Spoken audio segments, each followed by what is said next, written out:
ഗോവയിലെ new Zuari bridge അതിന് മുകളിലോട്ടുള്ള ഒരു യാത്രയാണിന്നേ. ഇത് മനോഹർ സേതു എന്നും അറിയപ്പെടുന്ന ഒരു പാലമാണിത്.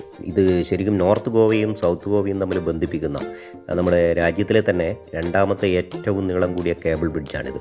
It's an engineering masterpiece with world class infrastructure എന്നൊക്കെ പറയാം. 640 മീറ്റർ നീളമാണ്.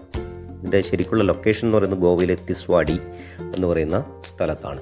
നല്ല അടിപൊളി ഡ്രൈവിംഗ് എക്സ്പീരിയൻസ് ആണ് ഈ പാലത്തിന് മുകളിലോട്ടുള്ള യാത്ര എന്ന് പറയുന്നത്. ഏകദേശം 8 ലൈനാണ് ഈ പാത എന്ന് പറയുന്നത്. 2 സൈഡിലായിട്ട് 4 എന്നുള്ള രീതിയിൽ 8 ലൈൻ പാതയാണിത്. ഈ പാതയുടെ നോർത്ത് സൈഡ് എന്ന് പറയുന്നത് 2022 ഡിസംബറിലാണ് ഉദ്ഘാടനം ചെയ്യപ്പെട്ടത്. അതുപോലെ തന്നെ സൗത്ത് ഭാഗം എന്ന് പറയുന്നത് 2023 ഡിസംബറിൽ. അപ്പോൾ ഏകദേശം ഇത് ഉദ്ഘാടനം ചെയ്ത് കഴിഞ്ഞിട്ട് അത്രയേ ആയിട്ടുള്ളൂ.